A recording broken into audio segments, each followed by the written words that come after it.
I'm going to try to do some really crude experiments with lights and shadows on different shaped things and different properties of things. Here we see the root beer galaxy with planet racquetball, planet trackball, and planet plastic lid. You can see, depending on where I put the light, that the shadow, when it's what would basically be a half moon, is straight. And if I move the light, it curves into an arc, the crescent moon shape. I hope I'm not blasting your eyes right now. I can't do this and look at my camera at the same time. But the fact that the shadow is fairly straight when it's half is showing that this is in fact a sphere, because it curves when the light moves. If it stayed straight the whole time, it would be more of a disc, which is hard to see phases on a disc, because no matter where you move the light, there's a slight shadow on one side.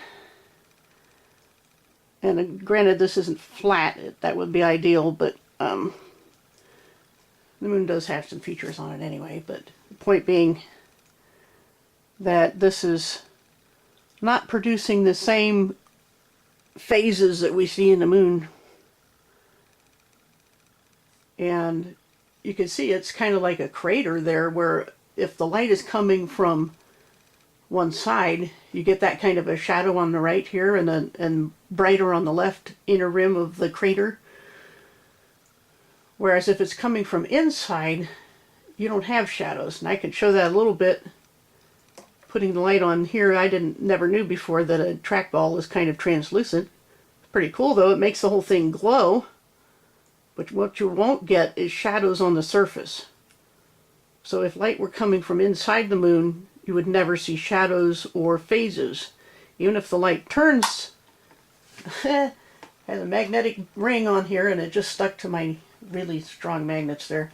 But even if the light turns, if it's from inside, it would have to be very directional, and even so, it's just going to be darker on those unlit areas and not making shadows on the surface. So, as I said, this is more like the flat one there, the lid, planet lid. That's a typical crater look when you see the moon when it's not full. Wherever the light is, the shadow is on the side where the light's coming from, and the opposite rim will be brighter. And if it's full, of course, you get no shadows at all. Just like if I point at planet racquetball there, you got no shadow on the surface, but what you do have is a bright spot, depending on how reflective. Now this racquetball, of course, is nowhere near as reflective as the moon. If it's more reflective, you get like you see on the trackball, a tiny dot. No matter how far away I move my flashlight, it's still not spreading out evenly. It's a point. If I move the light closer, the point just gets brighter.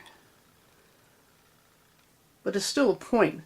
So if the moon was reflecting sunlight, first of all, reflecting and refracting are two different things. If it was reflecting, it would be a mirror, and you would not see the moon's surface at all. You would see the sun or the earth reflected in it.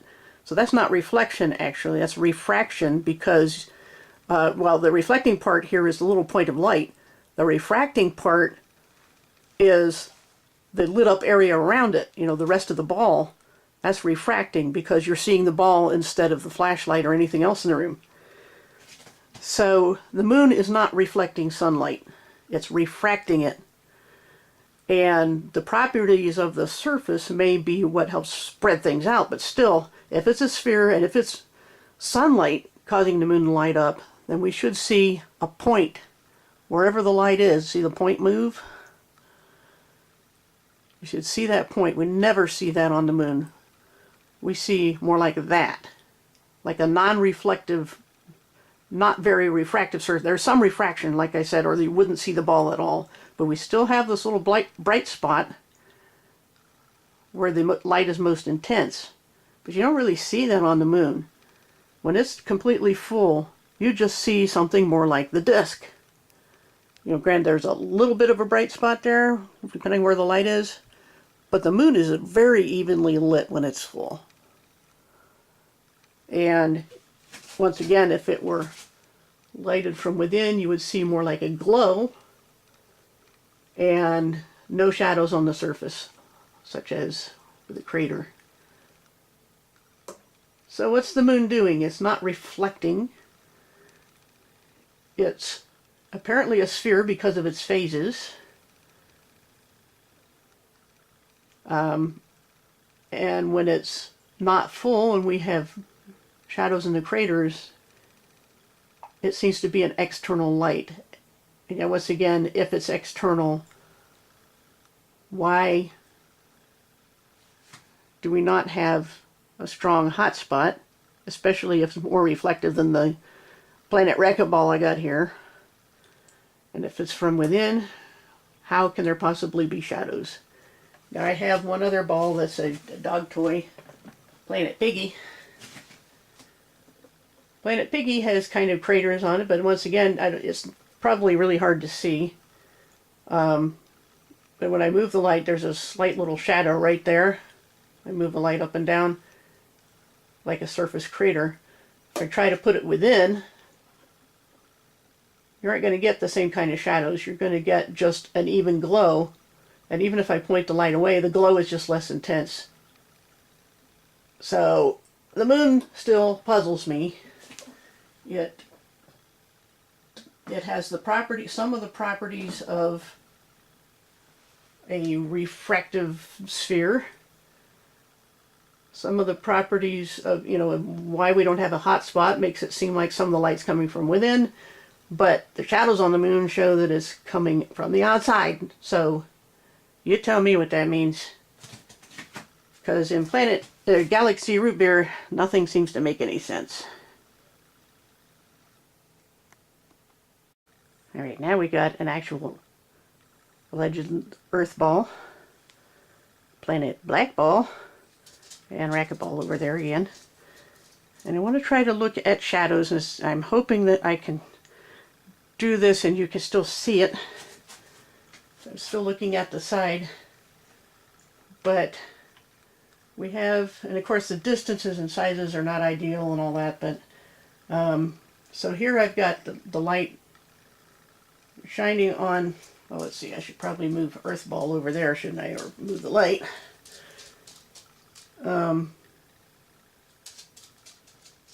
Let's look at the shadows here if I can get this right. I'm not blind myself.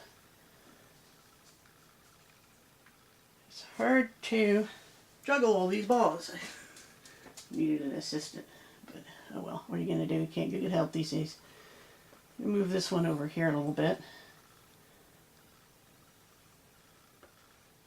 I can't show the shape of the shadow very well. This is kind of conical, I guess you would say, depending on where the light is.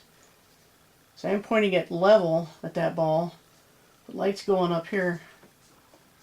It's going up and down at an angle. Now, of course, as I get farther away, it starts to straighten out to the point where this ball isn't making much of a shadow at all.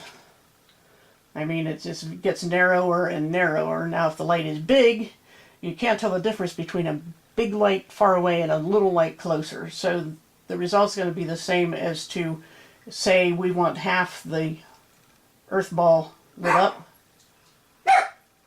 approximately. Dogs are telling me all the answers in the universe and I can't understand them. It's just such a drag. But anyway, you can see that if the Earth is half lit, then the shadow about the same height as the Earth itself. So the point is, of course, it could be, you know, depending on the angle, the shadow will just go off opposite the light. But if we have a half Earth, supposedly simulating an eclipse where the moon is completely, I don't know, it wouldn't be an eclipse. Well, yeah, Earth's shadow supposedly makes an eclipse. It does not make phases, it makes eclipses.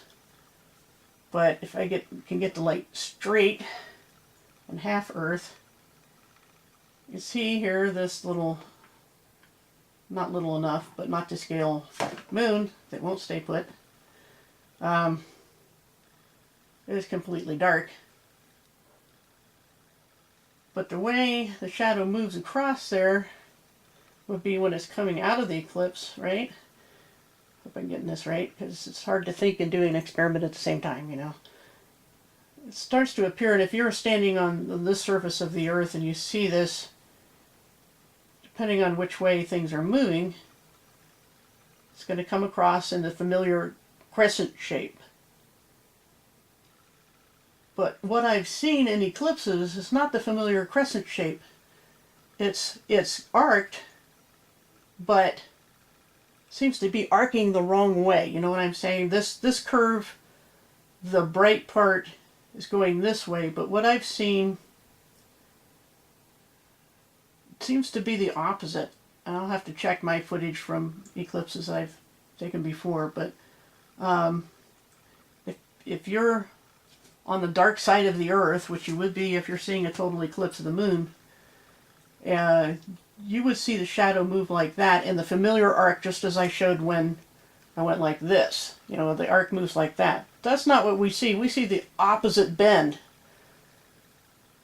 As it seems to me that when it moves across, it should be, the arc should be small, you know, a smaller diameter, and then start to increase as it gets towards half. Just as if we were viewing it, you know, from this angle. If we were standing on the Earth, we would be seeing something more like that.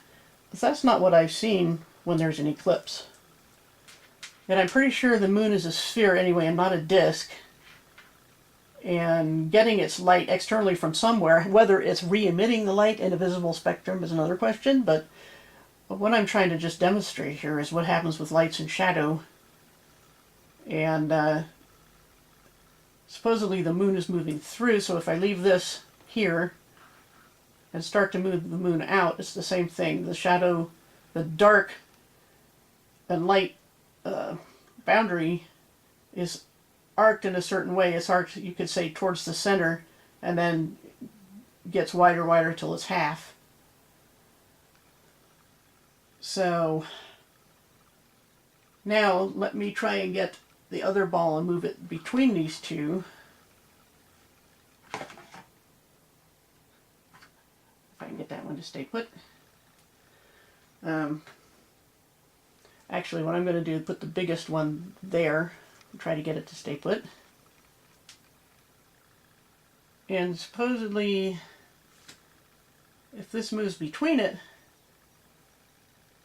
that's the kind of the opposite of what we've seen before, where you know, before we saw this sort of thing where the arc is, let's see, the light part, it bends toward the light part. Whereas here, let's see if I get it bends away from the light part. I don't know if I'm demonstrating this right, but if there's some other round object moving in front of the moon, we see the opposite arc. See, here it's bending, the light part of the arc bends toward the light source, whereas here it bends away from the light source. So it seems to me, there's moving closer, farther away, but whatever it is appears to be the same size as the moon, so size, distance, once again, you'd have to know one to know the other. But from our perspective on the Earth, you would see, I'll try not to bump the camera again. Get the light farther away. Let's see if we can make that shadow the right size. That's another thing. The farther I get from there, the bigger the shadow's going to get. Unless I back off the light.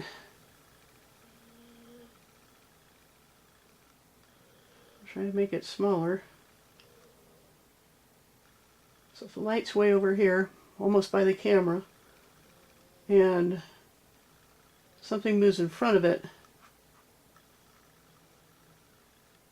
the shadow of the arc will look like that, and then it goes past.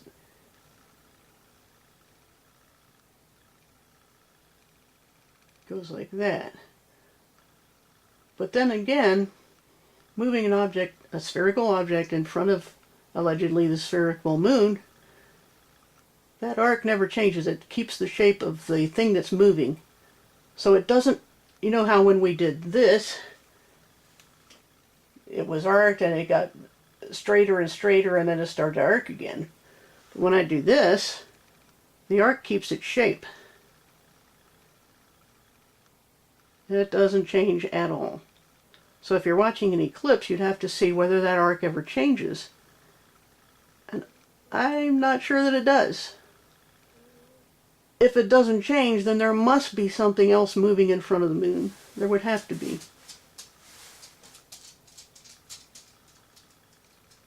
So, all I can tell you is that the root beer galaxy is filled with racquetballs.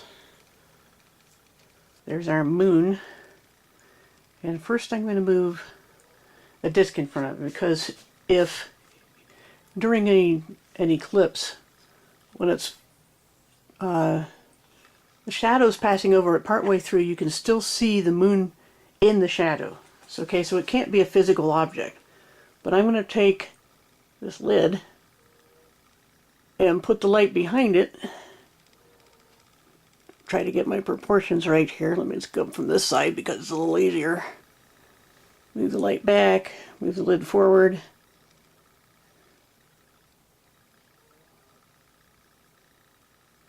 And as the disc moves across, see, if we got to be on the disc.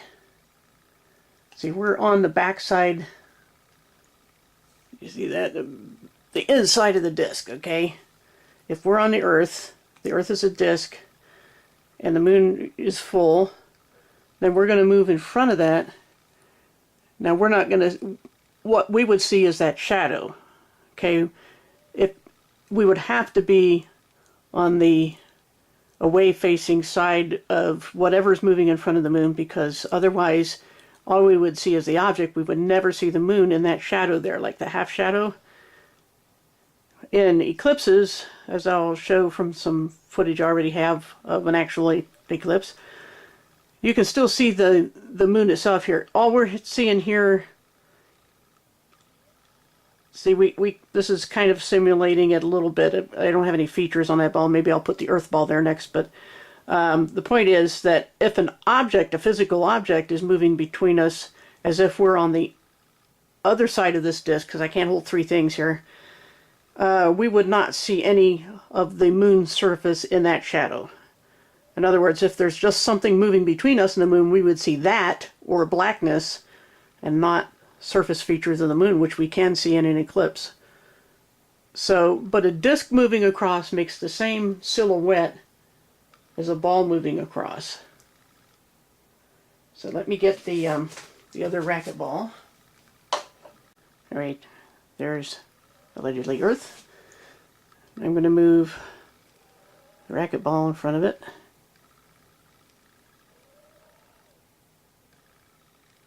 Supposedly we're that, you know, that's simulating the moon. I just had to put it there just because I can, just because it has features on the ball. Supposedly we should be able to see the Earth a little bit through there. It's probably not bright enough. Moon is much brighter, but you can kind of still see features on that ball in the shadow.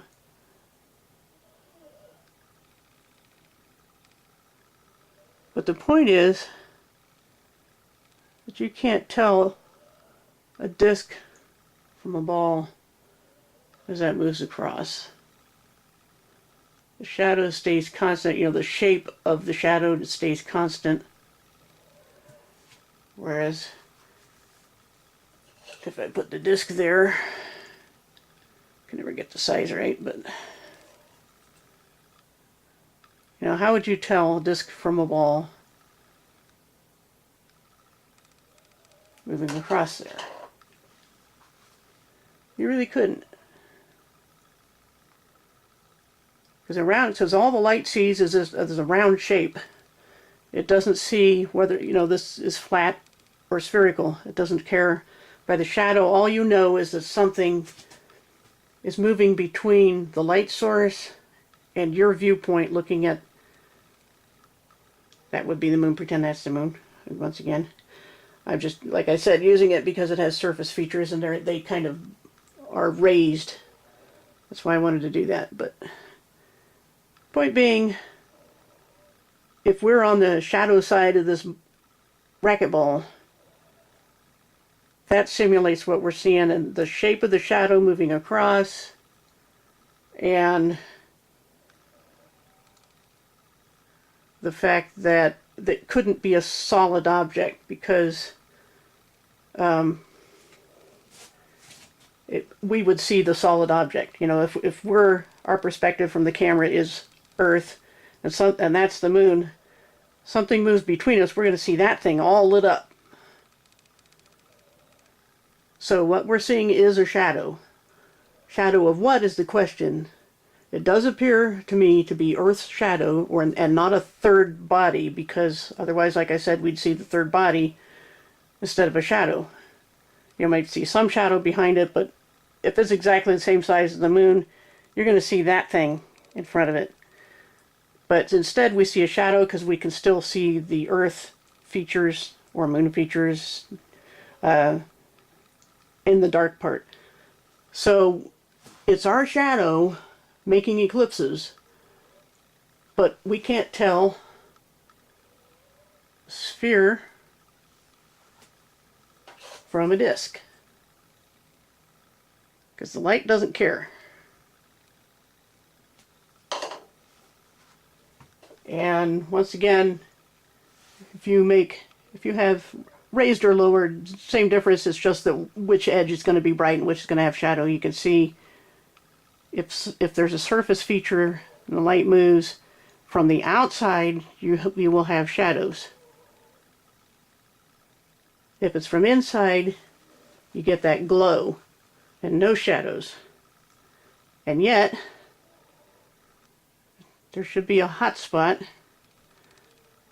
especially on a very reflective thing. If I had a really shiny ball, I would see more of that point. Remember what I had on the trackball? There would be a point. And the moon is very shiny, so why doesn't it have a point? That's the big mystery.